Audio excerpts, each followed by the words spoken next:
Hello po sa mga mahal kong listeners, magandang araw po sa inyong lahat. Makakasama nyo na naman po ulit kami, ang Johnny Tandem. Hi po sa inyo. At ako na naman po ulit ang inyong tagapagsalaysay, si Miss Winnie, at ito ang ating kwento. Ano bang nangyayari sa'yo, Jonah? Pasensya na po talaga, Ma'am Emma. Akala ko po kasi naikabit ko ang lahat ng botones. Akala mo? Jonah, hindi pwedeng akala mo lang. Tignan mo nga tong design na binigay ng customer. Nakita mo naman siguro kung ilang botones ang nakalagay dyan. Opo, 5 po. Oh, alam mo naman pala eh. Pero bakit 4 lang ang naikabit mo? Hindi ko rin po alam kung paano nangyari. Sigurado po akong kumpleto ko yung ginawa. Sigurado? Kasi itong customer bumalik pa rito para lang ireklamo ang uniform niya.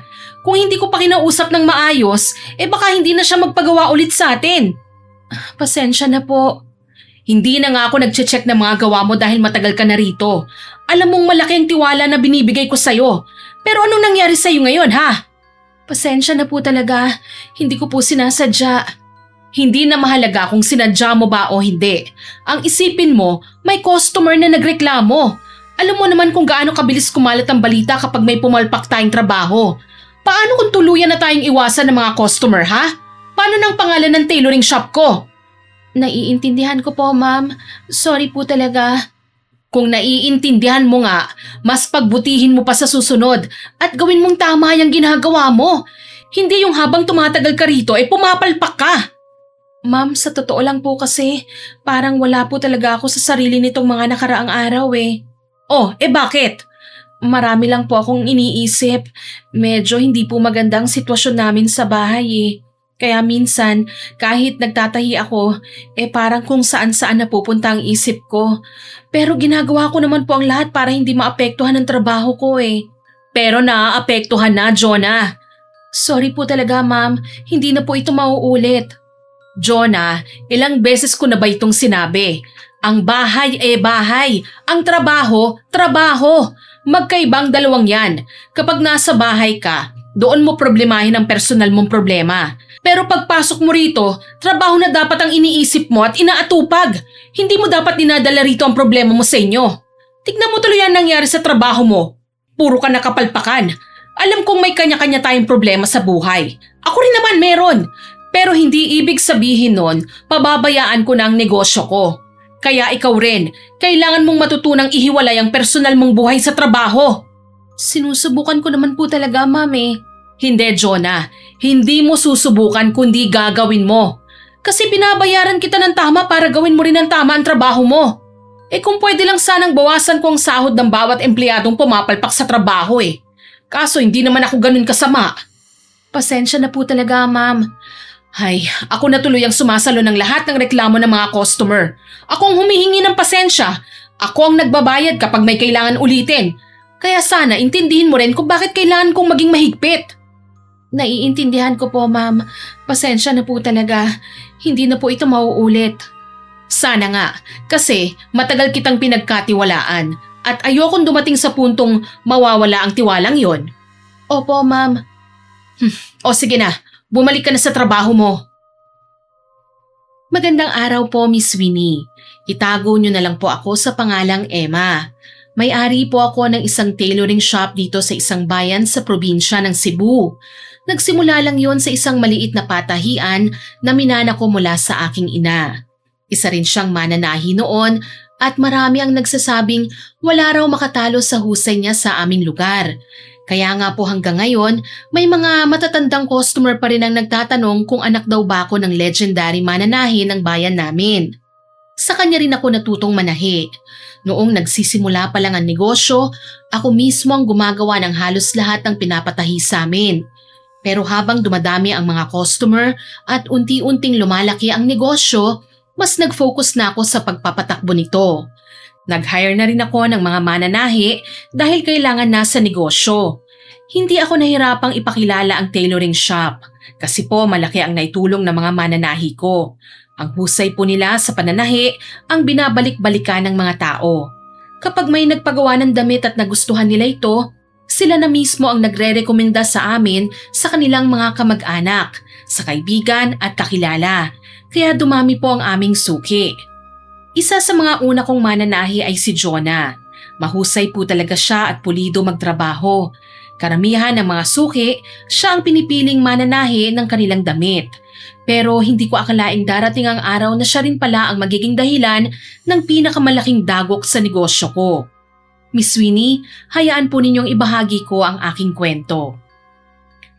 Ay, ewan ko ba talaga sa Jonah na yan? Hindi naman siya ganyan dati. Hayaan mo muna. Nagkakamali naman kasi ang tao eh. Hindi na simpleng pagkakamali ang nangyayari sa kanya, Ruel. Baka nagkataon lang. Hindi eh. Nung mga nakaraang linggo pa, napapansin ko nang bumabagal siya sa pananahi at parang wala siya sa sarili. Pero ngayon lang talaga umabot sa puntong customer na mismo ang bumalik para magreklamo. At alam mo namang yun ang pinakaayaw ko sa lahat eh. Ay, Kapag may customer nang nagreklamo, pwedeng mawalan na sila ng tiwala, gaya ng dati. naiintindihan ko naman ang punto mo eh. Pero hindi mo ba napapansin?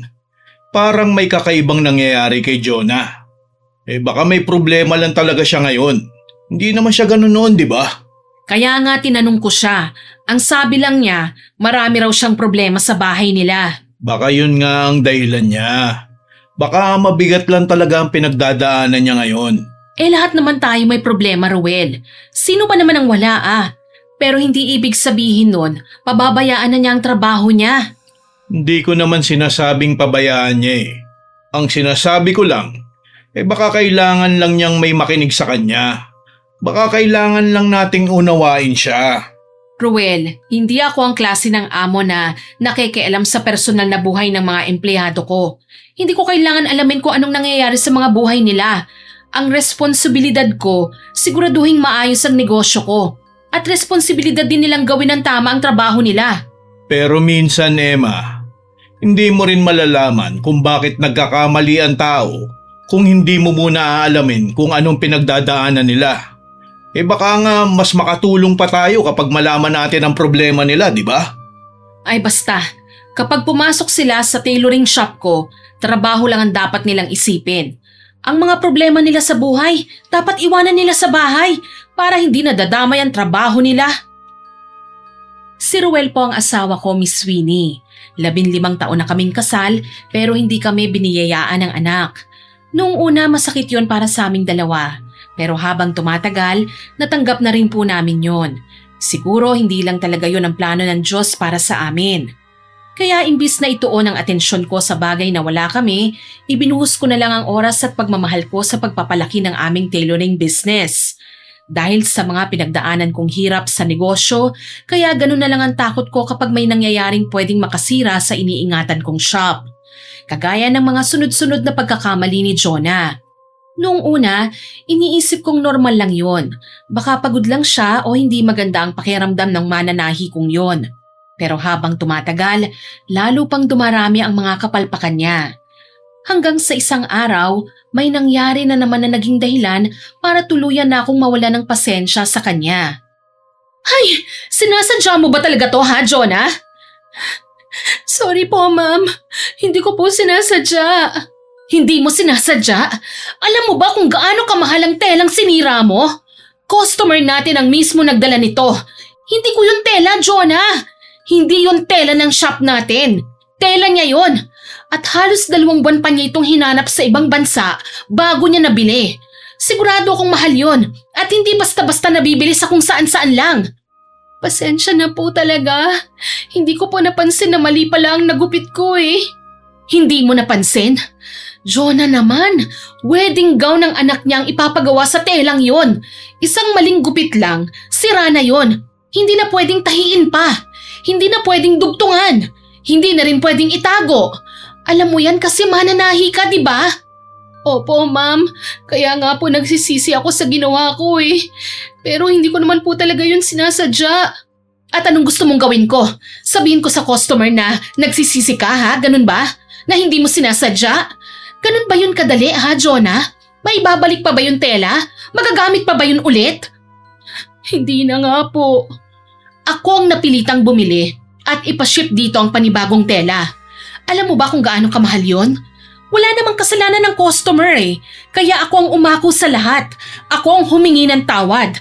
Ako ang nag-abono. Ako ang naghanap ng kapalit na tela. Samantalang ikaw, paulit-ulit na lang ang sorry na sinasabi mo sa bawat pagkakamaling nagagawa mo. Ay, sa tingin mo ba, sapat na yung sorry mo para maibalik ang tiwala ng customer? Ano ba talaga nangyayari sa'yo ha, Jonah? Hindi ka naman ganito noon eh. Isa ka pa naman sa pinagkakatiwalaan ko ng husto sa mga mananahing nandito. Kapag may mahirap na design, ikaw kagad ang naiisip kong gagawa kasi maingat ka. Pero ngayon, parang bawat pinagagawa ko sa'yo, nasisira mo na lang. Pasensya na po talaga, ma'am. Hindi ko po sinasadya ang mga nangyari. Nitong mga nakaraang araw eh. Halos wala po akong tulog at hindi na rin po ako makapag-isip ng maayos. Ang dami lang po talagang gumugulo sa isip ko. Ilang ulit ko bang dapat sabihin sa'yo na kapag nandito ka sa loob ng shop, trabaho lang ang dapat mong isipin. Kasi kapag dinala mo rito ang problema mo sa bahay nyo, hindi lang ikaw ang mapeperwisyo. Pati negosyo ko, pati mga customer natin, damay sa mga ginagawa mo. Naiintindihan ko po, ma'am. Pasensya na po talaga. Hindi na po ito mauulit. Ay, nakakarindi na yung sinasabi mong hindi na mauulit. Pero paulit-ulit ka pa rin nagkakamali. Pangako po, ma'am. Huli na po ito. Hindi na po ako magkakamali ulit. Siguraduhin mo lang, Jonah, ha? Dahil sasabihin ko na sa'yo ngayon pa lang na ito na ang huling beses na pagbibigyan kita. Isa pang malaking pagkakamali, mapipilitan na talaga akong tanggalin ka sa trabaho. Ma'am, wag naman po kayong ganyan. Kailangan ko po ang trabahong ito eh. Pangako po, hindi na po talaga ito mauulit. Patunayan mo. Ay, sige na, umalis ka na sa harapan ko at kumukulo ang dugo ko sa'yo. Tahimik na lumabas si Jonah sa opisina ko. Nakayuko lang siya habang pinupunasan ang kanyang mga luha. Sa isip ko noon, Miss Winnie, tama lang ang ginawa ko. Kailangan kong maging mahigpit para maprotektahan ang negosyong ilang taong ko nang pinaghirapan. Pag uwi ko ng bahay, ikinuwento ko kay Ruel ang nangyari. Pero iba pala ang naging tingin ni Ruel sa sitwasyon. Masyado kayatang malupit kay Jonah, Emma.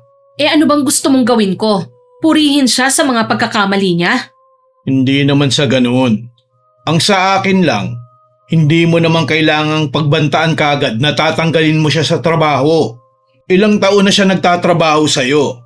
Parte na siya ng tailoring shop. Alam mong malaking bagay sa kanya ang trabahong yun. Mas masakit kung tuluyan ng mawawalan ng tiwala ang mga customer sa negosyo ko nang dahil sa kanya. Ang tiwala ng customer, matagal buuin yon.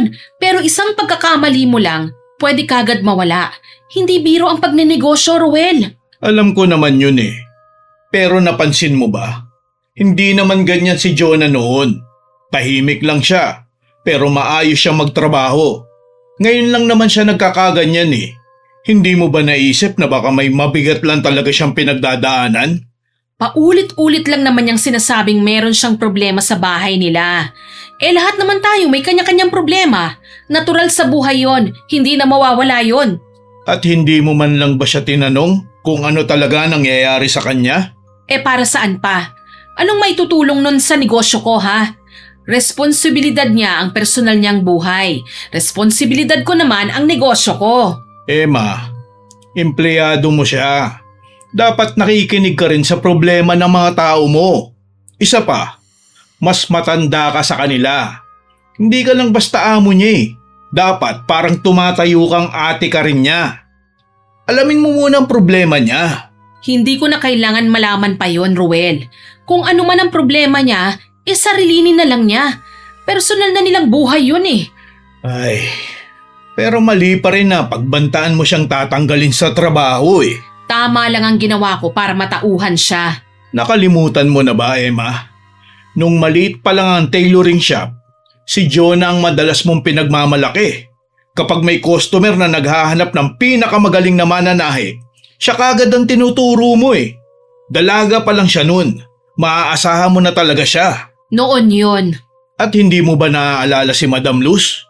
Nung una siyang nagpagawa ng costume sa inyo? Siyempre, naaalala ko kaya yun. Oh, di ba? Si Jonah ang tumahi nun. Hanggang ngayon nga, naaalala ko pa kung gaano siya kasaya nang isuot niya ang damit na yun eh. Maganda naman talaga ang pagkakagawa ng costume na yun eh. Eh magaling pa si Jonah nun, kaya maayos at maganda ang natahi niya. Hindi lang maganda. Naalala mo ba nung pinost ni Madam Luz sa social media ang costume na ginawa ni Jonah? Ang daming humanga sa gawa niya, di ba? Simula nun, halos araw-araw na may bago kayong customer sa shop. May mga nanggagaling pa sa ibang bayan para magpagawa. Hindi ba't ikaw mismo ang nagsabing malaking bahagi si Jonah sa paglago ng negosyo natin? Oo, alam ko namang malaki talagang naitulong niya eh. Kaya nga dapat, nakikinig ka rin sa mga tao mo. Kasi minsan kailangan din nila ng kausap eh. Makakatulong yun para maiwasan nila ang magkamali. Kapag hinayaan kong maghalo ang personal na buhay at trabaho, lalong hindi magiging magandang resulta. Employer ako, Ruel. Hindi ako counselor. Hindi rin ako psychologist. At lalong hindi niya ako kamag-anak o kapamilya. Napabuntong hininga na lang si Ruel sa mga sinabi ko, Miss Winnie. Pero sa isip ko noon, wala naman akong sinabing mali eh. Pero totoo rin naman ang sinabi niya. Malaki ang utang na loob ko noon kay Jonah. Isa siya sa mga taong tumulong para makilala ang tailoring shop ko. Hindi ko rin nakakalimutan kung paano niya napagtagumpayan ang ilan sa pinakamahirap naming patahin noong nagsisimula pa lang kami. Kaya sa kabila ng mga sunod-sunod niyang pagkakamali, pinipili ko pa rin siyang pagpasensyahan.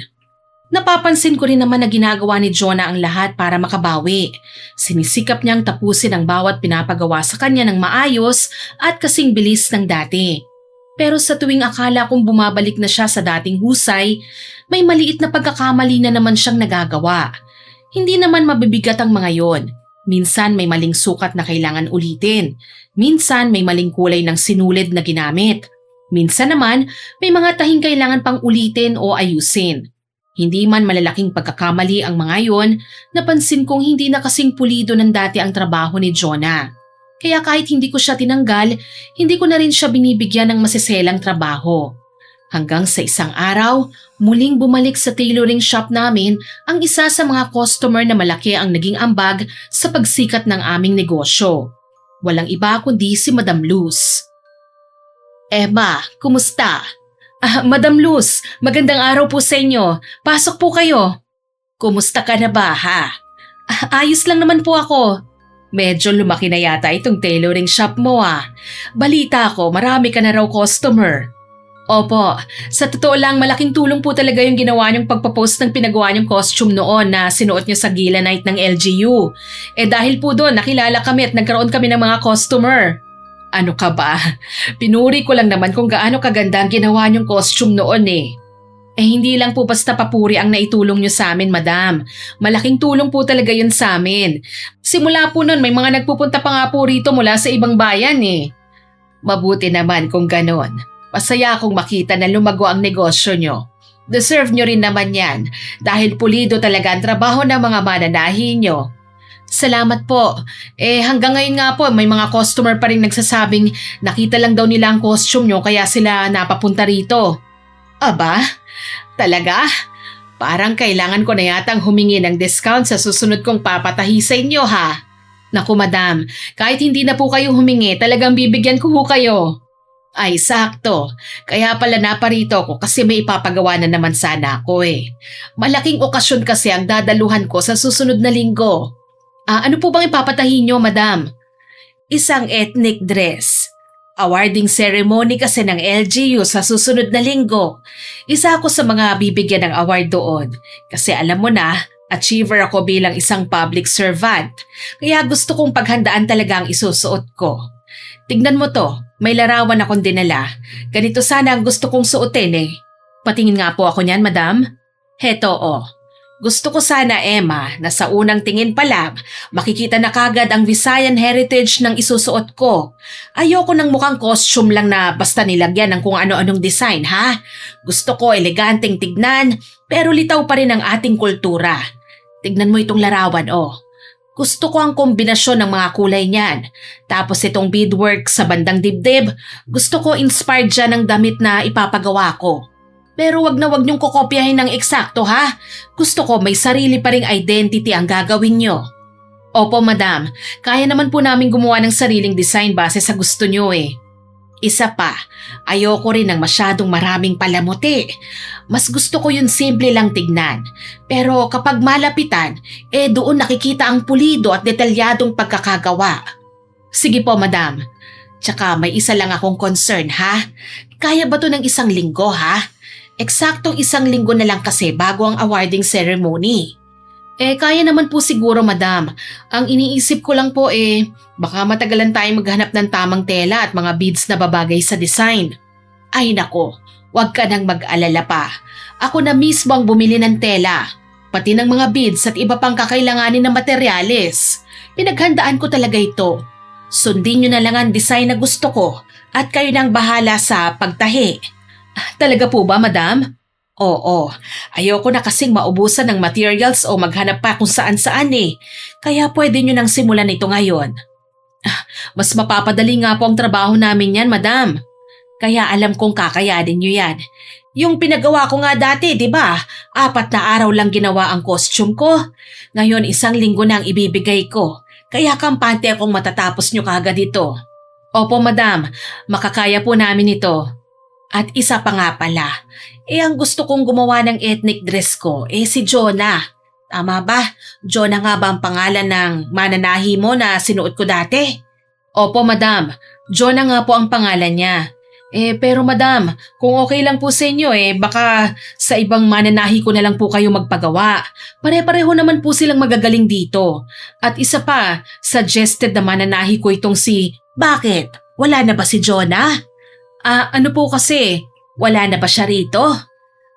Nandito pa naman po siya. Iniisip ko lang po kasi marami rin siyang ginagawa ngayon. Baka mas mapabilis po kung iba na lang ang gagawa nitong ethnic dress niyo, madam. Emma, hindi ako bumalik dito dahil lang sa pangalan ng tailoring shop mo. Bumalik ako dito dahil sa taong gumawa ng costume ko noon. At si Jonah yon. Opo, pero... Siya pa rin ang gusto kong manahin ang damit ko ngayon. Kabisado niya ang gusto ko Alam na alam niya ang gusto kong estilo. At higit sa lahat, kampante ako sa trabaho niya. Hindi ko na kailangan mag-alala kung magiging maganda ang kalalabasan. Wala naman po akong sinasabing hindi magiging maganda. Alam ko yon, pero bilang customer, may karapatan din naman akong pumili kung sino ang gusto kong mananahi, hindi ba? Opo, madam. Kaya kung maaari si Jonah na lang. Mas panatagal loob ko kapag alam kong siya ang gagawa nito. Pero sana po kasi pipilitin ko pa sana si Madam Luz na ibang mananahi na lang ang gumawa ng kanyang ethnic dress. Hindi pa rin ako kampante na si Jonah ang hahawak sa napakahalagang trabahong yon dahil sa mga sunod-sunod niyang pagkakamali. Pero bago pa ako makapag-isip ng ibang maipapaliwanag kay Madam Luz, bigla namang bumukas ang pinto ng tailoring shop. Kakapasok lang sa trabaho ni Jonah ng oras na yon. Sakto namang napansin siya ni Madam Luz. Oh, nandyan na pala si Jonah Magandang umaga po. Magandang umaga rin sa'yo, Jonah. Naaalala mo pa ba ako? Syempre po, naaalala ko po kayo, Madam Luz. Kayo po yung nagpatahi ng costume sa akin noon, hindi ba? At hanggang ngayon, hindi ko pa rin nakakalimutan yon. Ang dami ng mga kasuotang na ipagawa ko na sa iba't ibang tailoring shop. Yun pa rin ang isa sa mga pinakapaborito ko. Kaya nga bumalik ako rito kasi may ipagagawa na naman ako sa iyo Maraming salamat po sa tiwala, madam. Ano po ba yung ipapatahi nyo? Isang ethnic dress. Isusuot ko yon sa awarding ceremony ng LGU sa susunod na linggo. May mga reference picture na akong pinakita kay Emma. Gusto ko, eleganting tignan pero authentic pa rin ang dating. Ayokong mukhang costume lang, ha? Gusto ko kapag nakita ng mga tao masasabi nila talagang pinag-isipan ng disenyo. O ano, kaya mo bang gawin yon, ha? Kaya mo ba ang challenge? 1 linggo lang meron ka at gusto ko pulido ang bawat detalye, lalo na ang beadwork at ang disenyo. Sige po, kaya ko naman po yan. Jonah, sigurado ka ba dyan? Kakayanin ko po ito, ma'am. Sisiguraduhin kong matatapos ito bago ang deadline. Yan ang gusto kong marinig. Alam mo, Jonah, kapag nagustuhan ko ulit ang gawa mo, baka dito na ako magpagawa ng lahat ng mga isusuot ko sa mga susunod kong events. Marami pa naman akong dinadaluhang event taon-taon. Sayang naman kung sa iba pa ako pupunta kung may magaling naman na mananahi rito. Dapat support local. Alam nyo namang isa yan sa mga advocacy ko. Maraming salamat po sa tiwala, madam. At kung pareho pa rin ang kalidad ng gawa mo gaya nung una, baka hindi na lang paminsan-minsan ang pagpapatahi ko rito. Baka gawin ko na kayong official tailoring shop ko. Maraming salamat po sa tiwala, madam. Hindi ko po kayo bibiguin. Malaki ang tiwala ko sa'yo, Jonah. Alam kong makakaya mo ito. Ang gusto ko lang, wag mo akong bibiguin, ha? Importante ang gabing yun sa akin, ang awarding ceremony na yun. At gusto kong maging maayos ang lahat. Opo, madam. Sisiguraduhin ko pong hindi masasayang ang tiwalang ibibigay nyo. Mabuti naman. Oh, hindi nyo pa ba kukunin ang sukat ko? Medyo bumayat na ako, ha? You know, 1 meal a day na lang ako for how many weeks na? Nako, madam. Halata nga po eh. Parang nabawasan nga po kayo ng timbang. Ay, salamat naman. Sana nga tuloy-tuloy na eh.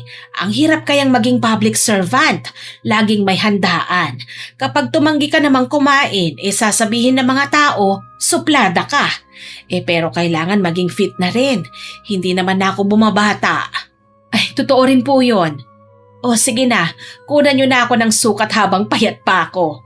Baka sa susunod na balik ko madagdagan na ako ng 2 kilo. Ay nako, wag naman sana. Ay, sige po, kukunin ko na po ang sukat ng katawan nyo. Habang kinukuha ni Jonah ang body measurement ni Madam Luz, tinitignan rin niya ang mga reference pictures at pinapakinggan ang bawat detalye na sinasabi sa kanya. Tahimik lang akong nakatingin sa kanila. Hindi ko maipaliwanag pero habang tumatagal, lalo akong hindi mapalagay. O Emma, iiwan ko na rito ang tela ha. Itong mga beads at lahat ng materyales ko. Kayo nang bahala dyan ha. Opo, madam. Huwag po kayong mag-alala. Kami na po ang bahala. Sige, babalik na lang ako rito sa Sabado para sa final fitting. O baka kung matapos nyo ng mas maaga, kukunin ko na kagad ang dress. Opo, hihintayin po namin kayo. O sige, mauuna na ako ha. Maraming salamat po ulit, madam. Mag-iingat po kayo. Salamat po sa tiwala, Madam Luz. Inihatid ko na ng tingin si Madam Luz habang lumalabas ng shop. Nakita kong kampante siya at masaya.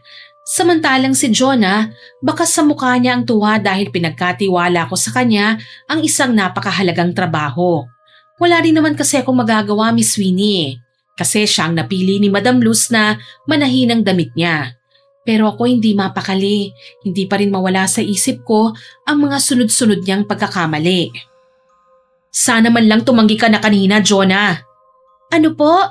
Sana hindi mo na lang tinanggap ang trabaho. Alam mo namang sunod-sunod ang mga pagkakamali mo, hindi ba? Pero po, madalang na po yung mga pagkakamali ko, ma'am. Hindi ba?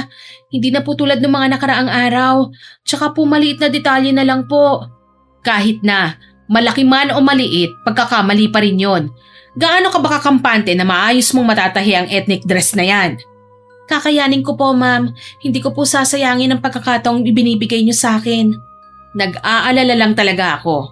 Baka mamaya, nasa kalagitnaan ka ng trabaho, tapos bigla ka na lang mawawala sa focus. Alam mo kung gaano kahalaga ang damit na yan, ha? Isang pagkakamali lang, siguradong mapapahiya tayo.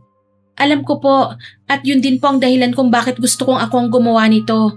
Oh, at bakit? Kasi po gusto ko pong makabawi sa inyo . Alam kong malaki na po ang nawala akong tiwala nyo nitong mga nakaraang linggo.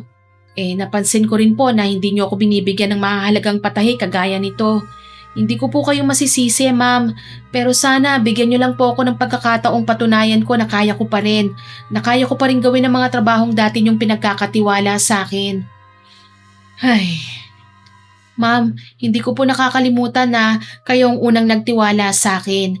Hindi ko rin po nakakalimutan dahil sa tailoring shop na to, naitawid ko po ang pamilya ko sa loob ng maraming taon. Kaya ayokong isipin nyo na wala akong silbi. Gusto ko pong maibalik ang tiwala nyo sa akin. Hindi ganun kadaling ibalik ang tiwala, Jonah. Pinaghihirapan yan. At sa totoo lang, natatakot ako. Naiintindihan ko po, ma'am. Pero kung hindi niyo ako pagkakatiwalaan ngayon, paano ko po maipapakitang inaayos ko na po ang sarili ko? Wala na rin naman akong magagawa pa . Ikaw mismo ang pinili ni Madam Luz na manahin ang damit niya. Pero makinig ka sa akin, ha? Ito na ang pinakamahalagang trabahong nahawakan mo matapos ang mga sunod-sunod mong pagkakamali. Ayokong may makita kahit isang mali ngayon, ha? Kahit isang maling tahi, kahit isang bead na nawala sa lugar, o isang sentimetro ng sukat na lumihis. Naiintindihan mo ba ako, ha, Jonah? Opo, ma'am. Sisiguraduhin ko pong magiging maayos ang lahat. Patunayan mo yan. Dahil kapag pumalpak ka na naman sa pagkakataong ito, alam mo na kung saan ka pupulutin. Hindi po ako papalpak, ma'am. Pangako ko po yan. At saka tututukan ko ang paggawa mo sa ethnic dress na yan. Araw-araw kong titignan ang bawat progress niyan. Bawat tahi, bawat bead at bawat detalye. Ayaw kong may lumusot kahit isang pagkakamali, ah. Kaya lahat ng mga ginagawa mo, ipakita mo muna sa akin. Maliwanag ba? Maliwanag po, ma'am. Mabuti. O sige na, simulan mo na. Opo, Ma'am Emma. Sinimulan na nga ni Jonah ang paggawa ng ethnic dress ni Madam Luz. Gaya ng pinangako ko, halos araw-araw ko siyang binabantayan. Mula sa paggupit ng tela hanggang sa bawat tahi at bawat bead na ikinakabit niya. Sinisiguro kong maayos po ang lahat. Sa totoo lang, wala naman akong nakikitang mali sa kanyang ginagawa eh. Pulido ang bawat tahi niya at halatang pinagbubutihan niya ang trabaho. Pero kahit ganon, hindi pa rin mawala ang kaba sa dibdib ko. Hindi ko po alam kung bakit, Miss Winnie, pero pakiramdam ko, anumang oras may mangyayaring hindi maganda. Oh, parang ang lalim pa rin ang iniisip mo. Hindi lang ako mapakali. Tungkol na naman ba yan sa damit na pinapatahi ni Madam Luz? Oo, Ruel kinakabahan pa rin ako. Alam mo namang bigating customer natin si Madam Luz. Pero ginagawa naman ni Jonah ang lahat, hindi ba? Hindi pa natatapos ang isang linggo, ha? Marami pang pwedeng mangyari. Emma, halos araw-araw mo na siyang binabantayan. Kada uwi mo, yan ang kinikwento mo sa akin. Wala ka namang nababanggit na may mali siyang ginagawa, di ba? Wala pa naman kasi akong nakikitang mali. Pero makakahinga lang ako ng maluwag kapag natapos niya na yun ng maayos. Magtiwala ka na lang ulit sa kanya. Hindi naman habang buhay na magkakamali ang tao eh. Madali lang sabihin yan. Pero kapag negosyo ko nang nakataya, iba na sa pakiramdam eh. Isang maling desisyon lang, pwedeng mawala ang tiwala ng mga tao. Paano kung hindi naman siya magkamali? Paano kung maayos niyang matapos ang pinapagawa ni Madam Luz? Ay, sana nga. Yun ang pinagdarasal ko ngayon. Kasi kapag naging maayos ang gawa niya, ako ang unang matutuwa. Kung ganun, wala ka ng ibang magagawa kundi maghintay. Hayaan mo na munang patunayan niya ang sarili niya. Ay, sana nga tama ka, Ruel. At saka, Emma, Oh, ano yon? sa susunod na araw na tayo aalis ha? Aalis? Papuntang saan? Emma naman, nakalimutan mo na ba? Kasal ng bunso kong kapatid. Di ba dun sa lugar namin yun? Sa susunod na araw na pala yon? Oo, 2 araw din tayo dun no? Ay naku, hindi pwede. Hindi ako pwedeng umalis ngayon. Hindi pa tapos ang ethnic dress ni Madam Luz. Ito yung pinaka-importante naming patahi ngayon. Hindi pwedeng hindi ko matutukan si Jonah. Kailangan ko siyang mabantayan. Emma naman, alam mo namang nangako tayo na dadalo tayo sa kasal nila, di ba? Ikaw pa nga nagsabi nun na hindi pwedeng wala tayo ron eh. Oo, pero iba na ang sitwasyon ngayon eh. Alam mo namang importante sa akin ang reputasyon ng shop ko at critical na linggo ito para sa akin at sa shop. At kailangan kong makita ang lahat ng ginagawa ni Jonah. Ilang araw mo na siyang binabantayan. Araw-araw mo nga siyang chinecheck eh. Tsaka, wala ka namang nakikitang mali sa ginagawa niya, hindi ba? Wala nga. Pero gusto kong naroon ako hanggang matapos ngayon. Mas panatagal loob ko kapag nakikita ko mismo ang ginagawa niya. Emma, hindi naman pwedeng buong buhay mo umiikot na lang sa tailoring shop natin. May buhay din tayo bukod sa negosyong yan. Tsaka, 2 araw lang naman tayong mawawala eh. Nakikita ko rin namang ginagawa ni Jonah ang lahat para makabawi sa'yo. Oo nga, Ruel, pero... Hayaan mo naman siyang patunayan ng sarili niya. Kung bawat kilos niya, babantayan mo, paano mo malalaman kung kaya niya nang tumayo ulit sa sarili niyang paa? Pero hindi ko lang kasi talaga maiwasang mag-alala eh. Naiintindihan ko. Pero minsan, kailangan mo rin magtiwala. Tsaka, Nakakaya naman sa pamilya ko kung hindi tayo pupunta. Pareho tayong nangako at inaasahan ka rin nila. Kakatawag nga lang ni Mama sa akin kanina at sabik silang makita ka. Lalong-lalo na yung mga pamangkin ko. Sana naman maintindihan mo na may obligasyon din tayo sa mga pamilya natin.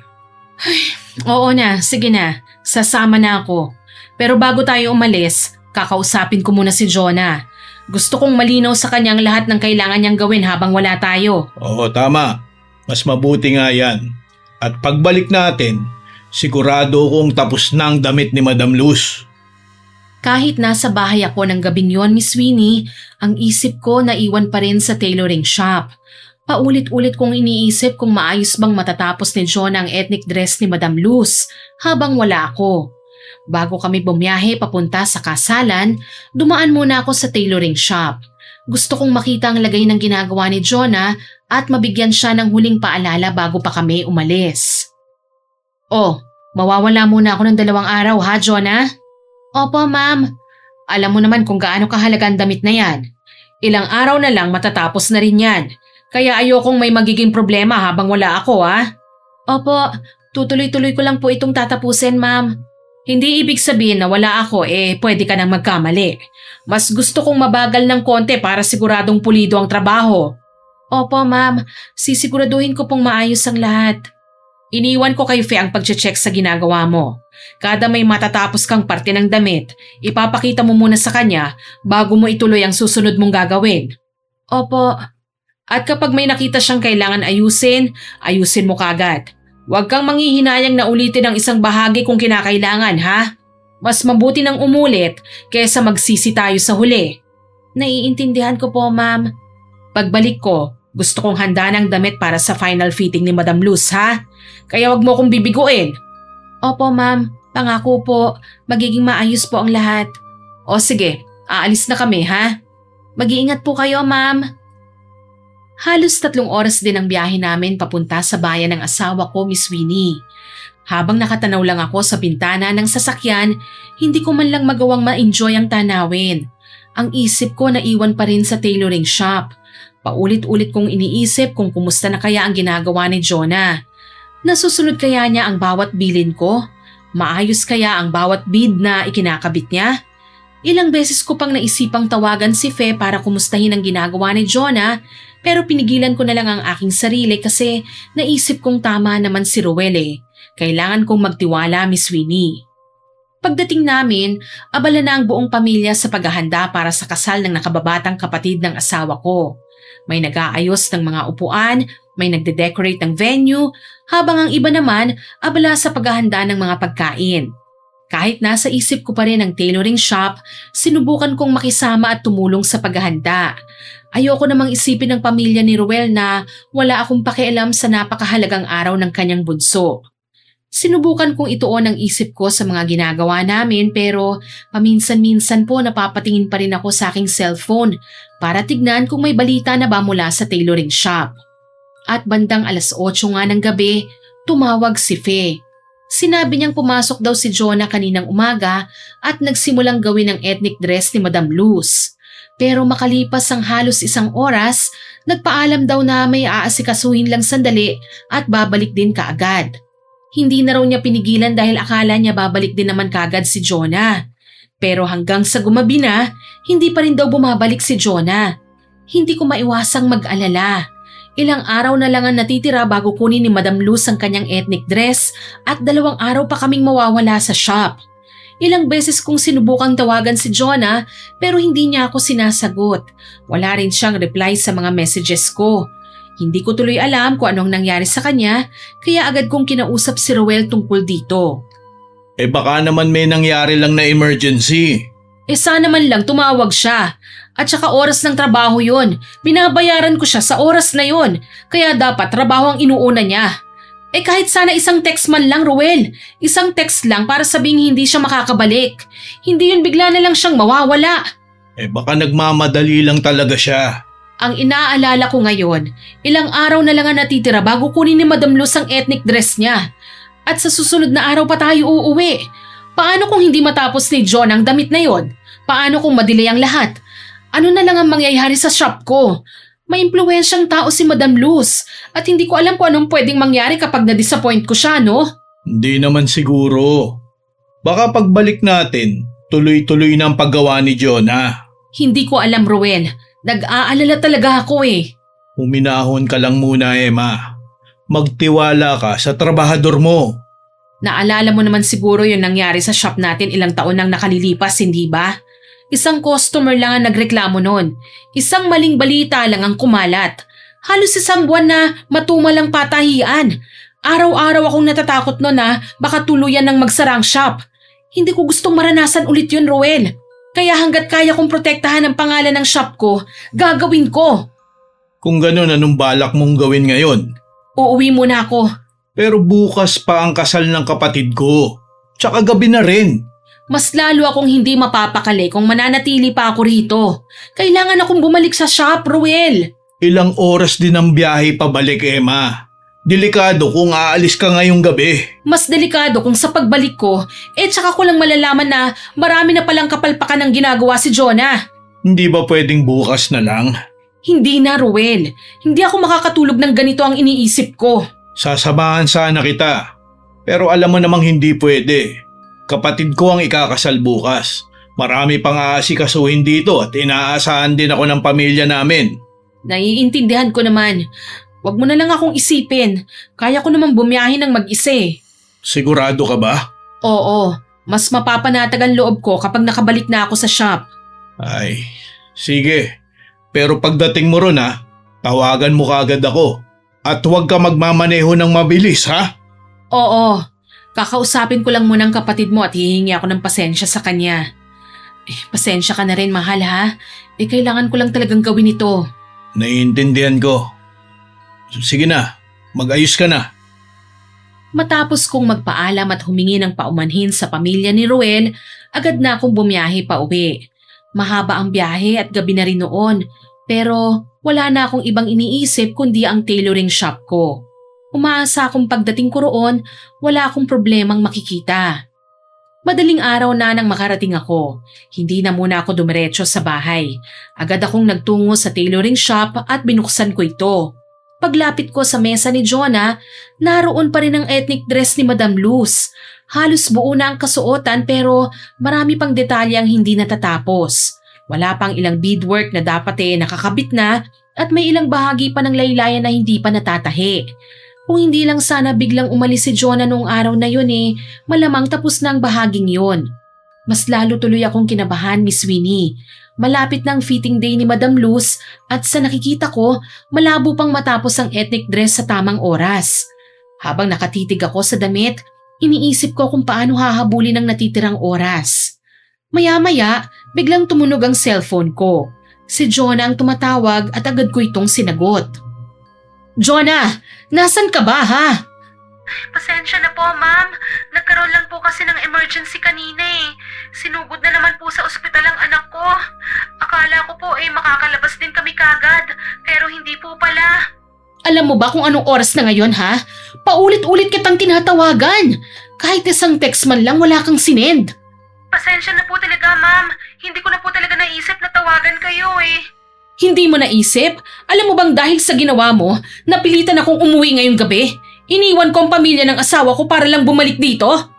Pasensya na po talaga. Hindi ko po sinasadya, ma'am. Hindi mo sinasadya? Jonah, ilang araw na lang ang natitira bago kunin ni Madam Luz ang damit niya. Iniwan ko na nga kay Faye ang pagbabantay sa ginagawa mo para kahit wala ako, tuloy-tuloy ang trabaho mo. Tapos bigla ka nalang mawawala ng walang pasabi? Wala po talaga akong magagawa, ma'am Biglaan lang po talaga ang nangyari. At anong gusto mong mangyari, ha? Naintindihin na lang kita?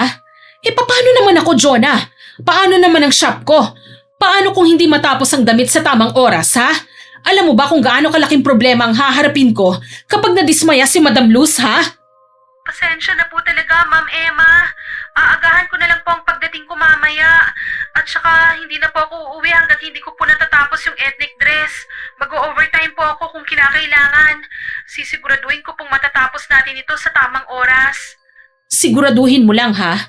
Ayoko na talagang makarinig ng kahit na ano pang dahilan. Pagbalik ni Madam Luz sa susunod na araw, gusto ko handa na ang damit niya. Opo, ma'am. Pangako po yan. Dahil sa pagod sa mahabang biyahe at halos wala na rin akong tulog, hindi ko na namalayan kung anong oras pumasok si Jonah sa tailoring shop. Nang magising ako bandang tanghali, agad akong nagtungo roon. Pagdating ko, nakita ko siyang tahimik na tinatahi ang ethnic dress ni Madam Luz. Wala na akong ibang sinabi kundi bilisan niya ang paggawa. Dumating ang gabi, pero hindi pa rin umuuwi si Jonah. Patuloy siya sa kanyang pagtatrabaho. Alam kong pagod na siya. Namumugto na rin ang kanyang mga mata at parang ilang araw na rin kulang sa pahinga. Pero sa halip na sabihin kong magpahinga muna siya, mas inisip ko na kailangan niyang habulin ang oras na nawala nung bigla siyang umalis. Sa isip ko noon, Miss Winnie, mas mahalagang matapos ang ethnic dress kaysa anumang dahilan ng kanyang pagkapagod. Kinabukasan, maaga akong nagising at agad na nagtungo sa tailoring shop.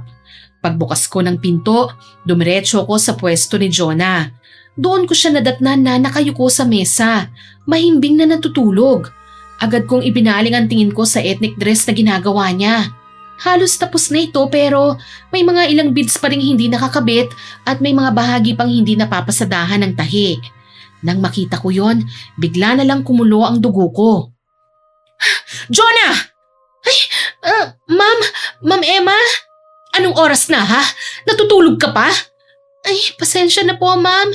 Hindi ko po namalayang nakatulog ako. Hindi mo namalayan? Tignan mo nga yung trabaho mo, oo. Hindi pa rin tapos. Akala ko ba tapos na ito ngayon? Pasensya na po talaga. Kaninang madaling araw po kasi lumabo ng paningin ko eh. Naisip ko pong ipikit lang sandali ang mga mata ko. Pero hindi ko po namalayang nakatulog na pala ako. Bakit? Ano bang nangyari sa'yo? Galing po kasi ako sa ospital eh. 2 araw na po akong halos walang tulog. Binabantayan ko po ang anak ko. At pagkatapos ko ron, dumediretso po kagad ako rito. Ayoko rin pong madelay ang damit ni Madam Luz. Jonah, ngayon nang fitting ni Madam Luz.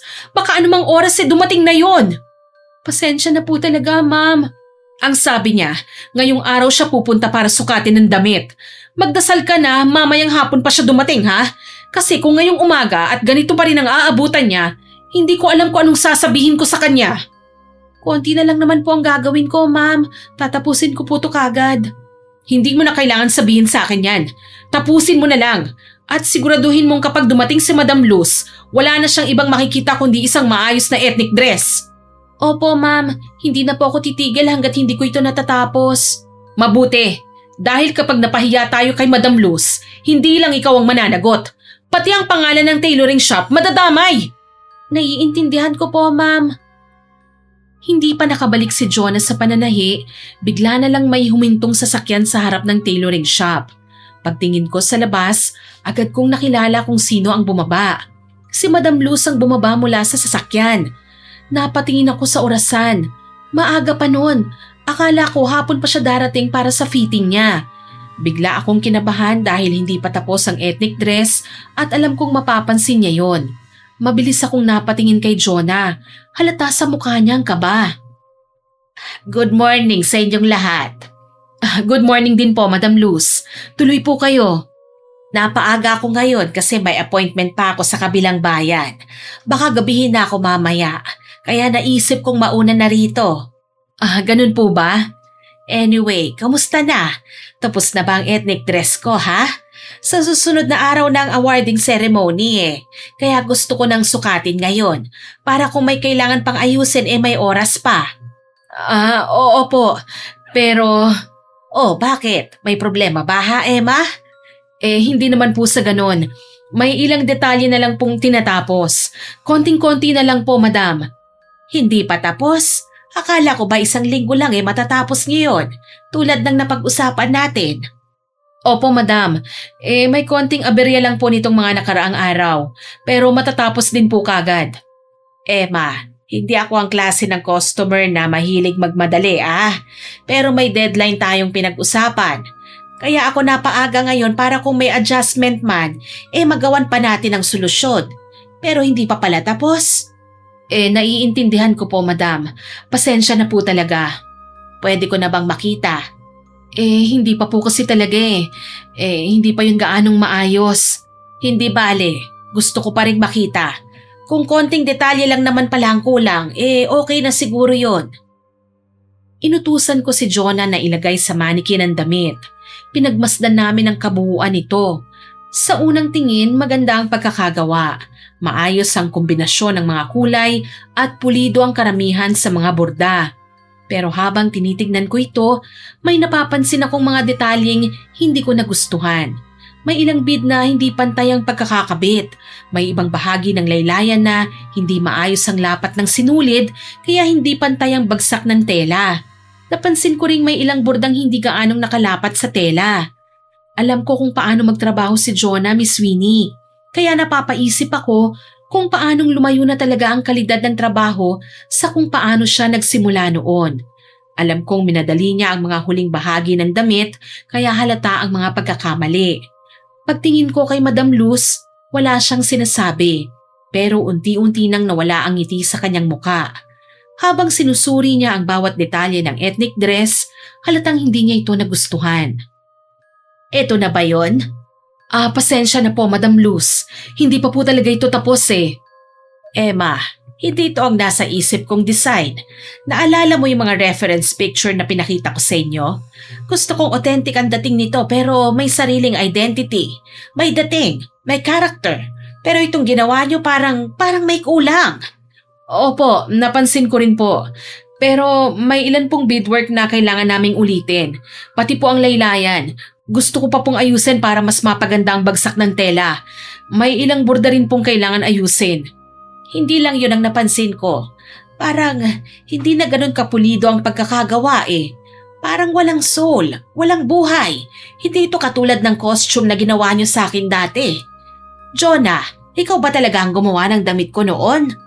Opo, madam. Kasi kung ikaw nga, anong nangyari ngayon? Hindi ito ang kalidad ng trabahong naaalala ko. Sa totoo lang, mataas ang expectation ko sa'yo. Pero nang makita ko itong gawa mo ngayon, I'm really disappointed.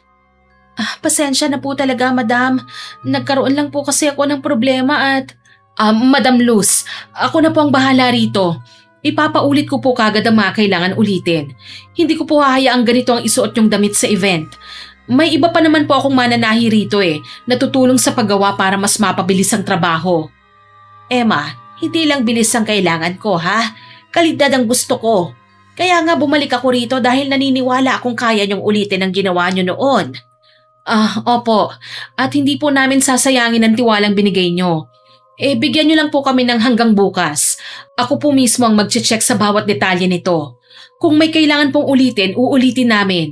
Pangako ko pong maayos sa ito bago nyo isuot sa event. Ay, sorry Emma, pero sa totoo lang, parang wala na akong gana. Kanina pagkapasok ko rito ang saya-saya ko pa naman. Excited akong makita ang damit na susuotin ko. Pero ngayong nakita ko na, parang hindi na ito yung inaabangan ko. Pasensya na po talaga, madam. Hindi na po ito mauulit. Hindi ko alam, Emma, pero parang nawalan na ako ng kumpiyansa. Hindi ko alam kung sakaling isuot ko ito sa event magiging kampante pa ba ako o baka buong gabi lang akong nag-aalala na baka may masabi ang mga tao sa akin. Hindi po mangyayari yon, madam. Pangako, aayusin po namin ang lahat. Sana nga, kasi sa totoo lang iniisip ko na kung hahanap na lang ba ako ng ibang maisusuot. Madam, wag naman po sana. Bigyan nyo na lang po kami ng isa pang pagkakataon. Bukas po, balikan nyo po ito. At pinapangako ko po sa inyo, hindi na ganitong ethnic dress ang makikita nyo. Ay, sige, pagbibigyan ko kayo. O siya, mauuna na ako ha? At babiyahe pa kasi ko Sige po, madam. Mag-iingat po kayo. Nang makaalis si Madam Luz, wala na akong inaksayang oras. Agad kong kinuha ang ethnic dress sa harap ni Jonah at ipinamahagi ang mga bahaging kailangan pang ayusin sa iba kong mga mananahi. Hindi na kami pwedeng mag-aksaya kahit 1 minuto, kaya pinatulong ko na ang lahat para matapos ang damit. Ilang beses pang humingi ng tawad si Jonah at nag-alok na siya pa mismo ang tatapos ng damit. Pero hindi ko na po siya pinayagan. Sa isip ko noon, Miss Winnie, mas mahalaga nang matapos at maging maayos ang ethnic dress kaysa makinig pa ako sa anumang paliwanag niya. Kaya hinayaan ko na lang siyang nakaupo sa isang sulok ng tailoring shop habang tahimik na pinagmamasdan ng iba niyang kasamahan na unti-unting inaayos ang trabahong siya dapat ang tumatapos. Ilang beses ko siyang nakitang gustong tumulong, pero hindi ko siya pinagbigyan dahil nag-aalala kung baka lalo lang masira ang damit kasi pilit niyang inilalaban ng kanyang mga ideya na sa tingin ko hindi na pwedeng gamitin pa. Sa araw na yon, iisa lang ang nasa isip ko, ang matapos ang ethnic dress ni Madam Luz at maibalik ang tiwalang muntik nang mawala. Kinabukasan, natapos na rin ang damit at maaga kaming naghintay sa pagdating ni Madam Luz. Pero tanghali na wala pa rin siya. Ilang beses ko siyang tinawagan pero hindi niya sinasagot ang mga tawag ko. Tahimik lang si Jonah sa isang sulok ng shop, naghihintay rin sa kung ano ang mangyayari. Hanggang sa tumawag ang sekretarya ni Madam Luz. Sinabi niyang babayaran na lang daw ni Madam Luz ang ethnic dress pero hindi niya na ito kukunin dahil hindi niya na maisusuot sa event. Para akong pinagbagsakan ng langit at lupa sa narinig. Dahan-dahan kong ibinaba ang cellphone, napaiyak ako sa sobrang pagkadismaya at saka ko hinarap si Jonah. Kasalanan mo to! Ma'am? Ilang beses kitang pinagbigyan, ilang beses kitang pinagsabihan. Pero anong ginawa mo? Nang dahil sa'yo, nawala ang pinakamahalagang customer ng shop ko. Pasensya na po talaga, ma'am. Hindi ko po ginusto ang nangyari. Hindi mo ginusto? Tignan mo ang nangyari. Ayaw nang kunin ni Madam Luz ang damit niya. Nawalan na siya ng tiwala sa atin. Patawarin niyo po ako. Gagawin ko po ang lahat para makabawi. Wala ka nang babawiin pa. Tapos na. Hindi ko na kayang isugal pa ang negosyo ko nang dahil sa'yo. Ma'am, teka lang. Wag naman po. Wag niyo po akong tanggalin. Kailangan na kailangan ko po ang trabahong ito eh. Hindi na kita kailangan dito. Simula ngayon, hindi ka na magtatrabaho pa rito. Ma'am, pakiusap po. May sakit po ang anak ko eh. Nasa ospital pa po siya ngayon. Kailangan na kailangan ko po ang trabaho. Kailangan ko po ng pera para sa pagpapagamot niya. Hindi ko na problema yon, Jonah. Responsibilidad mo ang pamilya mo at responsibilidad ko naman ang negosyo ko. Ma'am, kahit wag niyo na po akong bigyan ng mahahalagang patahi. Kahit ano na lang pong trabaho. Maglilinis na lang po ako. Magbubuhat po ako ng kung ano-ano. Basta wag niyo lang po akong paalisin. Wala na, Jonah. Tapos na tayo. At isa pa, wag mo na ring aasahan na may matatanggap ka pang sahod ngayong buwan. Ma'am, bakit naman po? Pinaghirapan ko naman po yung... Mas malaki pang nawala sa shop ko kesa sa saswelduhin mo. Paniguradong hihina ang shop ko nito matapos nang nangyari. At dahil yun sa'yo. At saka wala ka namang maayos na patahi ngayong buwan eh. Puro kapalpakan ka lang. Ma'am, paano na po ang anak ko? Wala na po kaming ibang mapagkukunan ng pambili ng gamot niya eh. Nakikiusap po ako. Kahit yung sahod ko na lang po sana ibigay niyo. Parang awa niyo na po. Umalis ka na. At ayoko nang makita ang pagmumukha mo. At wag ka nang babalik pa rito ha. Kahit kailan. Umiiyak na umalis si Jonah sa tailoring shop ko, Miss Winnie. Kahit nakita kong halos hindi na siya makatingin sa akin sa sobrang hiya at pagmamakaawa, hindi pa rin po ako natinag. Galit pa rin ako sa kanya. Sa isip ko noon, siya ang dahilan kung bakit nawala sa amin ang tiwala ni Madam Luz. At kapag kumalat pa ang nangyari, tiyak na maaapektuhan ang pangalan ng tailoring shop na ilang taon kong pinaghirapan. Sa totoo lang po, Miss Winnie, may bahagi ng isip kong nagsasabing baka sumobra na ako sa mga sinabi at ginawa ko kay Jonah. Pero agad ko rin kinumbinsi ang sarili ko na tama lang naman ang naging desisyon ko. Bilang may-ari ng negosyo, kailangan ko rin pong maging matatag. Kailangan kong unahin ang kapakanan ng shop ko kesa sa nararamdaman ng isang empleyado. Lumipas ang ilang araw at pilit kong ibinalik sa normal ang takbo ng aming trabaho. Pero isang gabi, bigla akong nagising sa kalagitnaan ng pagtulog ko. Mabilis ang tibok ng puso ko at pawis na pawis ang buong katawan ko. Napanaginipan kong para bang nakahiga ako habang unti-unti akong tinutusok ng napakaraming karayom sa iba't ibang bahagi ng katawan ko. Ramdam na ramdam ko ang sakit na para bang totoong nangyayari yun. Nagising ako at nagising din ang asawa ko dahil sa halos mapaiyak na ako. Emma, anong nangyayari sa'yo? Masamang panaginip lang pala. Panaginip?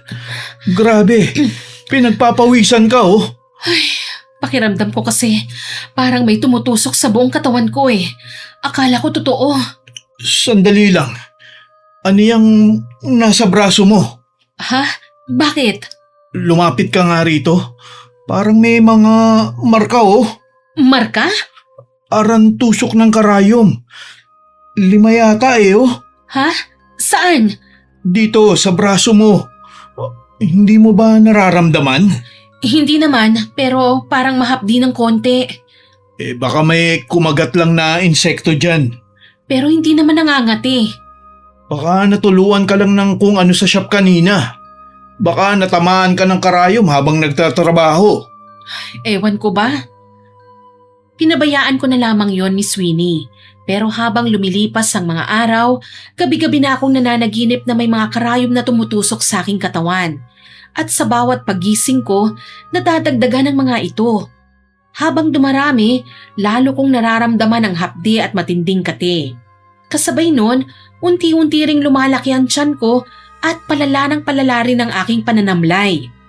Dahil dito, nagpasya akong magpatingin sa doktor.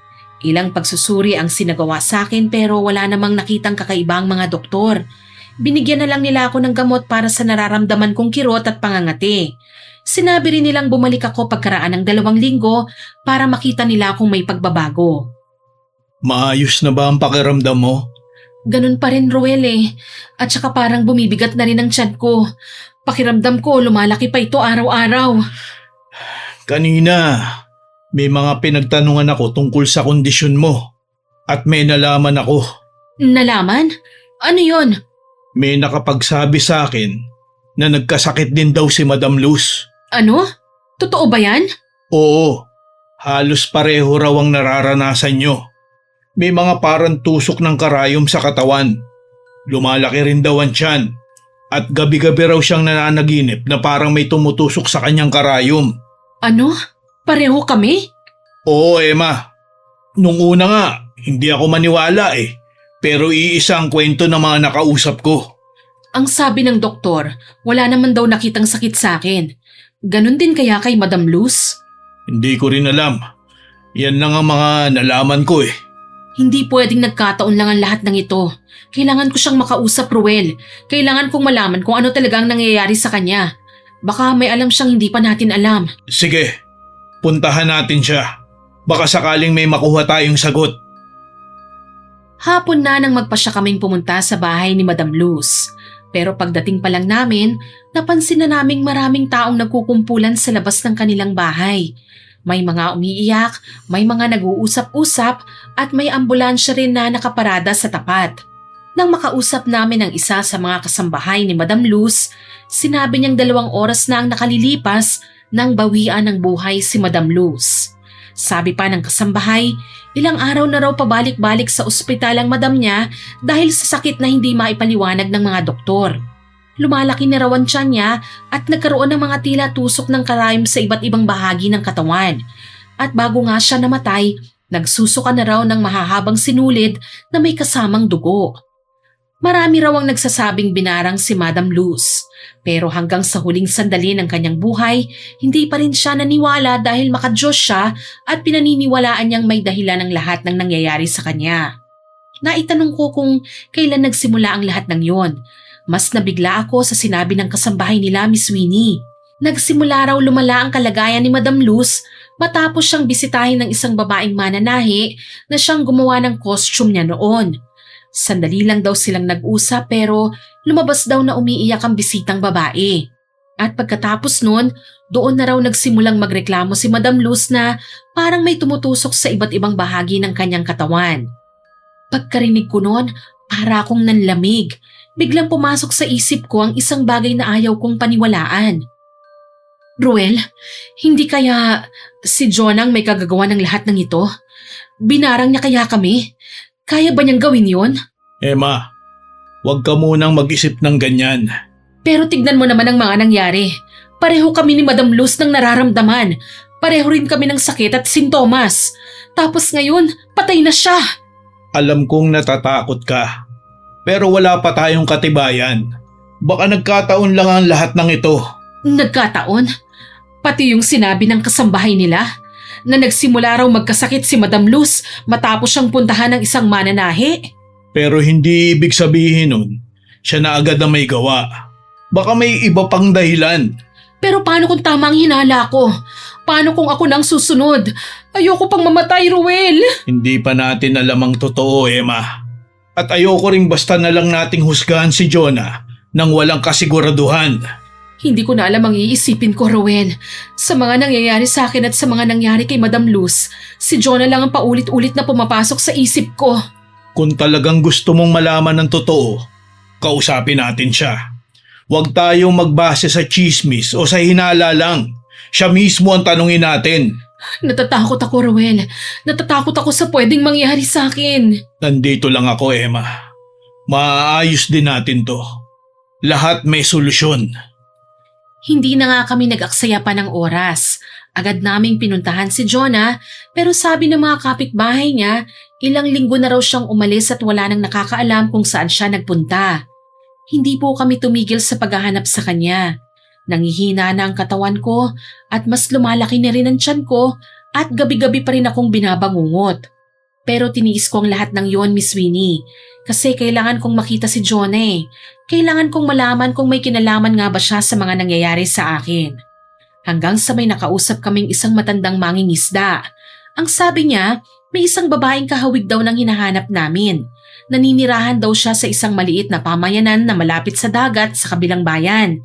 Hindi na kami nagdalawang isip pa. Agad kaming nagpunta sa binigay niyang address.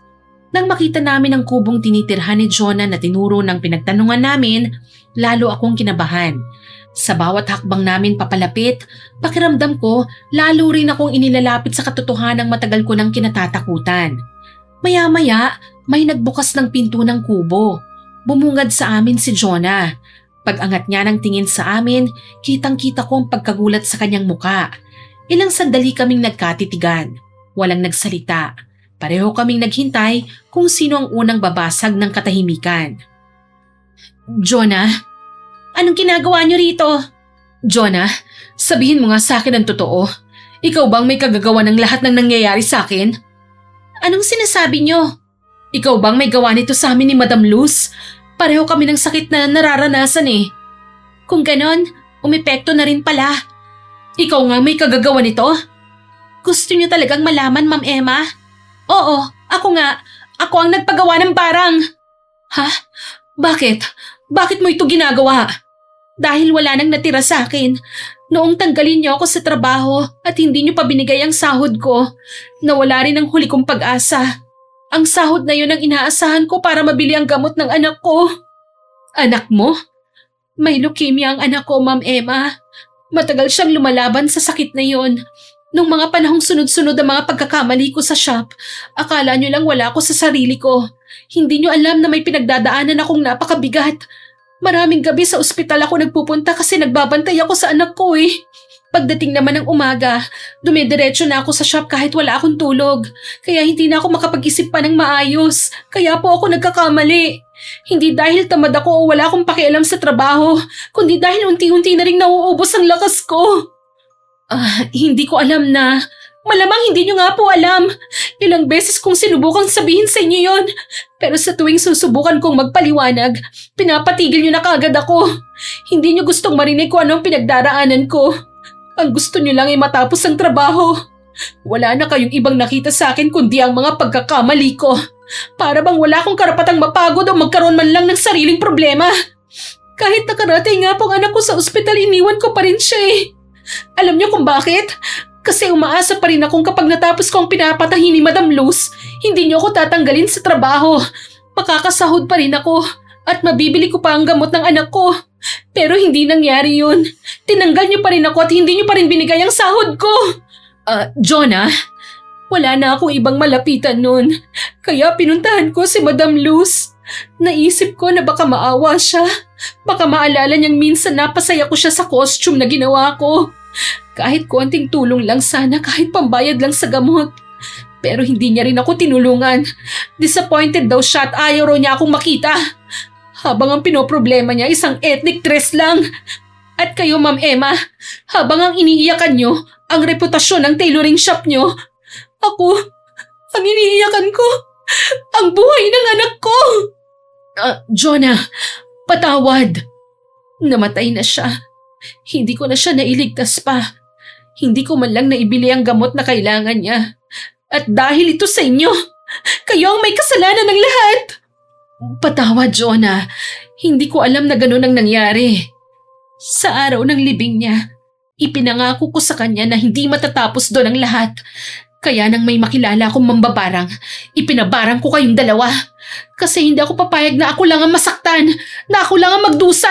Jonah, alam mo ba kung anong resulta ng ginawa mo? Namatay si Madam Luz. Talaga? Eh di mabuti. Naririnig mo ba yung sinasabi mo? Ibig sabihin, nagkaroon ng saysay ang pagkamatay ng anak ko. Buhay ang dapat kapalit ng nawalang buhay. At nakuha ko na rin ang hustisyang pinangako ko sa anak ko. Jonah, nagkamali ako. Hindi kita pinakinggan. Hindi ko man lang inalam ang pinagdaraanan mo. Nakikiusap ako. Kung alam mo kung paano ito matatapos, tulungan mo ko. Ayoko pang mamatay. Nakikiusap kayo ngayon? Nung ako ang nakikiusap sa inyo, pinakinggan niyo ba ako? Nagkamali ako, Jonah. Aaminin ko, nagkamali talaga ako. Huli na, hindi ko rin alam kung paano alisin ang sumpa. Nagpagawa lang ako ng barang at hindi naman ako ang gumawa. Pero kilala mo ang gumawa, hindi ba? Dalhin mo ko sa kanya, pakiusap.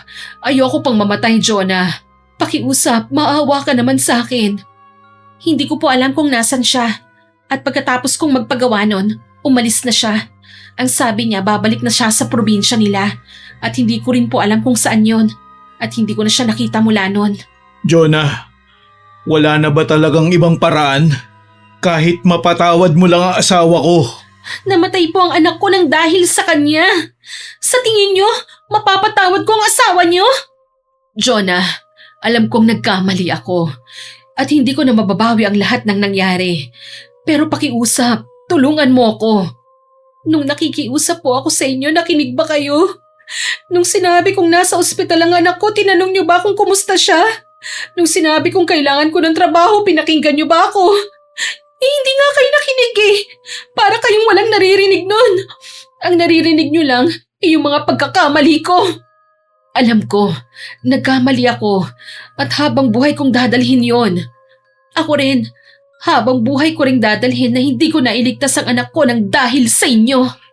Alam kong wala na makakapawi sa sakit na nararamdaman mo. Pero patay na rin si Madam Luz. Kung pati si Emma ay mawawala, ano pa ba ang magbabago? Wala na tayong maibabalik na buhay. Sa tingin mo ba, makukuha mo ang kapayapaan kung ganyang alam mong may mamamatay na naman? Hindi pa ba sapat ang dalawang buhay na nawala? Sa tingin mo ba, may magbabago pa? Wala na nga akong magbabago. At saka, huli na rin ang lahat. Wala na akong magagawa pa. Umalis na kayo rito dahil tapos na tayong mag-usap. Jonah, please, parang awa mo na.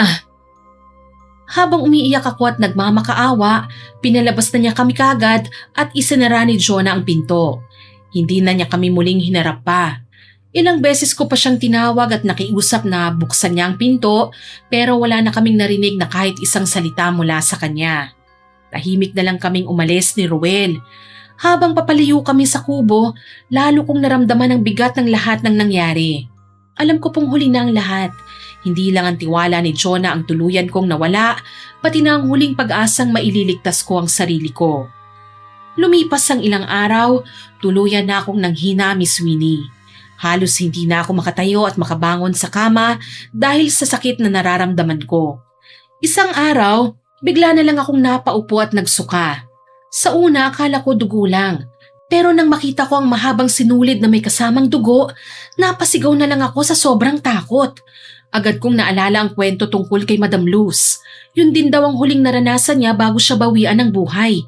Doon ko tuluyang naramdaman na baka susunod na nga ako kay Madam Luz. Ruel, mamamatay na ba ako? Huwag mong sabihin yan, Emma. Natatakot na ako. Ganito rin ang nangyari kay Madam Luz eh. Ayoko pang mamatay, Ruel. Hindi ka mamamatay. Naririnig mo ba ako? Hindi ko hahayaang mangyari yun sa'yo. Pero wala na tayong magagawa ngayon. Hindi na natin alam kung saan mahanap ang mambabarang na yon. Wala na rin may tutulong si Jonah sa atin. Meron pa. May paraan pa, Emma. Hindi pa tayo dapat sumuko. Ano pa ba? Ano pa bang pwede nating gawin? Maghahanap ako. Hahanap ako ng paraan na makakatulong sa'yo. Kahit saan pa yan, kahit gaano pa kalayo, hahanap ako ng paraan. Paano kung wala na talaga? Hanggat wala pang nangyayaring masama sa'yo, may pag-asa pa tayo. Hindi ako titigil. Hindi kita iiwan. Gagawin ko ang lahat. Mailigtas ka lang. Natatakot na ako, Ruel. Ayokong iwan ka. Ayoko pang mawala. Hindi ka mawawala, Emma. Pangako ko yan sa'yo. Babalik ka sa tailoring shop mo. Makakabangon ka at malalampasan natin to. Sana. Sana nga, Ruel. Hindi lang sana. Mangyayari yan. Magtiwala ka lang sa akin. Basta huwag ka lang sumuko. Kailangan mo lang lumaban, Emma. Oo, Ruel. Lalaban ako. Ayoko pang mamatay. Halos wala na akong matandaan sa mga sumunod na araw matapos ang pag-uusap naming yon ni Ruel, Miss Winnie. Para bang tuluyan na akong nilalamon ng sakit. Madalas wala na akong malay at hirap na rin akong magsalita. Ang tanging naaalala ko lang ay ang boses ni Ruel na paulit-ulit akong kinakausap at pinalalakas ang loob ko. Hindi po siya sumuko. Habang unti-unti akong nangihina, siya naman ay walang tigil na naghahanap ng taong maaaring makatulong sa akin. Matapos nga po ang mahabang paghahanap, nakatagpo siya ng isang kilalang albularyo sa isang liblib na bayan sa Cebu. Dinala niya ako ron para patingnan. Ang sabi ng albularyo, malalim na raw ang kapit ng barang sa akin at tila kumapit na ito sa aking kaluluwa. Hindi naging madali ang gamutan, Miss Winnie. Inabot po yun ng 9 na buwan bago tuluyang naialis ang barang sa aking katawan. At pagkatapos nun, kinailangan ko pa ng mahabang panahon upang makabawi ng lakas. Nang magising ako isang umaga, napansin kong mas magaan na po ang pakiramdam ko. Hirap pa rin po akong makapagsalita ng maayos at halos butot balat na ako sa sobrang panghihina. Pero sa unang pagkakataon matapos ang napakahabang panahon ng gamutan, nakaramdam ako ng unti-unti na akong bumabalik sa dati. Unti-unti ring bumabalik ang gana kong kumain, lumakas na ulit ang katawan ko at muli akong nakapagsalita. Hindi pa man ganap ang paggaling ko, alam kong nabigyan pa ako ng isa pang pagkakataong mabuhay. Mas maaliwalas na ngayon ang mukha mo, Emma. Ruel, Huwag ka na muna magsalita. Magpahinga ka muna. hindi. May gusto lang sana akong sabihin. Salamat pala ha. Kung hindi dahil sa'yo, baka wala na ako ngayon. Huwag mo nang isipin yan. Siyempre, gagawin ko ang lahat dahil mahal na mahal kita. At ayaw kitang mawala. Hindi ka sumuko. Kahit halos mawalan na ako ng pag-asa, nandyan ka pa rin, pinaglaban mo pa rin ako. Asawa kita, Emma. Hindi kita pababayaan. Kahit gaano pa kahirap. Alam mo ba, habang nakaratay ako rito, ang dami kong naiisip. Wala akong ibang ginawa kundi balikan sa isip ko ang lahat ng nangyari. Akala ko noon kapag naging mahigpit ako, mas mapoprotektahan ko ang negosyo natin. Akala ko kapag trabaho lang. Pero mali pala ako. Emma, Hindi ko man lang pinakinggan si Jonah. Mas nakita ko ang mga pagkakamali niya pero hindi ko nakita ang dahilan kung bakit siya nagkakamali. Hindi ko man lang naitanong kung kumusta na siya, kung kumusta ang anak niya, kung may kailangan ba siyang tulong. pero hindi mo na mababago ang nangyari. Alam ko naman yon. Pero pwede kong itama ang mga susunod kong gagawin. Mahirap pala, Ruel, kapag huli mo nang nalaman ang katotohanan. Napakalaki na ng kapalit. Pero gusto kong puntahan si Jonah. Para saan pa?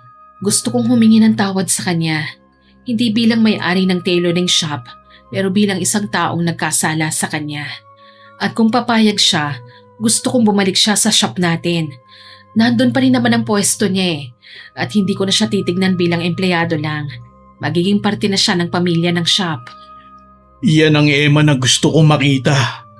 Kapag handa ka na, sasamahan kita. Pupuntahan natin siya. Sana lang mapatawad pa niya ako. Mabuting tao si Jonah. Para na rin namang ate ang tingin niya sa'yo noon eh. alam kong kaya niyang magpatawad. Oo, ate nga ang tingin niya sa akin na hindi ko man lang pinahalagahan. Ay, hindi bale. Alam kong hindi pa naman huli ang lahat sa panibagong simula. Nang tuluyan na akong gumaling, isa sa mga una kong ginawa ay ang balikan si Jonah. Kasama ang asawa ko, nagpunta po kami sa kubo sa tabing dagat, pero wala na po siya roon. Tinanong namin sa mga mangingisda at mga taong nakatira sa paligid, pero iisa lang ang sagot nila. Matagal na raw po siyang umalis at walang nakakaalam kung saan siya nagpunta. Hindi po kami sumuko na makita siya. Sinubukan pa naming hanapin siya sa mga karatigbayan at nagtanong sa bawat taong maaaring nakakakilala sa kanya, pero wala ni isa man ang makapagsabi kung nasaan siya. Para bang tuluyan na lang siyang naglaho. Mula po noon, hindi na kami muling nagkita ni Jonah. Pero hanggang ngayon, dala-dala ko pa rin ang bigat ng lahat ng nangyari. Araw-araw kong hinihiling na sana kahit isang beses man lang, mabigyan pa ako ng pagkakataong humingi ng tawad sa kanya. Pero marahil may mga pagkakataong hindi na po talaga ibinabalik ng kapalaran. Maraming sugat ang naghihilom sa paglipas ng panahon, pero may mga sugat na hindi kailanman kayang tahiin ng sinulit at karayom. Miss Winnie, maraming salamat po sa pag-ere ninyo ng aking kwento. Naway marami pong nakikinig sa inyo ang natuto mula sa aking pagkakamali. Piliing maging mabuti at maging handa sa mga taong nangangailangan ng tulong. Hindi lang sa pinansyal na aspeto, kundi sa sakit na pinagdaraanan ng puso dahil sa iba't ibang kalbaryong dinadala ng mga tao sa ating paligid. Muli po, ako si Emma na taga Cebu na masugid ninyong tagapakinig. Sana po nagustuhan niyo ang ibinahagi naming kwento sa inyo ngayon. Pero bago ko po tapusin ito, hindi ito makokompleto nang walang shoutout sa masusugid nating listeners. Siyempre, Shoutout po kay Blisilda at Aaron Ramos, kay Princess Giara San Jose na nag-birthday po nung July 18. Belated happy birthday po. belated happy birthday po, kay Janet Borser, Kay Remily Cuatris na new listener po natin mula sa Aklan. at kay Mary Jane de Guzman Tadit na nag-comment po sa Palamunin na Bayaw upload. Ang sabi po niya, sobrang ganda po ng boses ninyo, Miss Winnie at Sir John. Sobra pong talento ninyo. Nabobosesan niyo ang lahat ng karakter ng kwento ninyo. Sobra ko po kayong idol. Pasensya na po at lagi akong late makinig sa kwento ninyo. Pero late man, wala po akong pinalalampas na kwento ninyo mga idol. Isa lang po ang gusto ko at sasaya po akong lalo kapag ma-shoutout po kami dito sa Pangasinan mga idol. God bless always. Ayan po ma'am ha, na-shoutout po namin kayo. Hello po sa inyong lahat dyan na nakikinig sa Pangasinan. Yes, hello Salamat po. po sa magandang comment ninyo, nakakataba po ng puso. Marami rin pong salamat sa lahat ng nakinig at nagkomento sa mga nauna naming upload. Abangan nyo pa po sana ang mga stories namin at huwag kalilimutang mag-subscribe, mag-like, mag-share at mag-comment sa mga stories namin. Para po mabilis nyong makita kung may bago kaming upload, pindutin nyo lang po ang notification bell para lagi kayong updated at notified. Lumalaki na po ang ating pamilya ha? Yes. Patuloy na tumataas po ang subscribers natin. Siyempre, hindi po namin marireach ang maraming subscribers kung wala ang tulong nyo. Tama. Muli ako po si Miss Winnie at kasama ko pa rin po si Sir John. Go, go, go, Team Johnny. Nagpapasalamat po kami sa inyong walang sawang pakikinig at pagsuporta. God bless po sa ating lahat. Bye! Bye.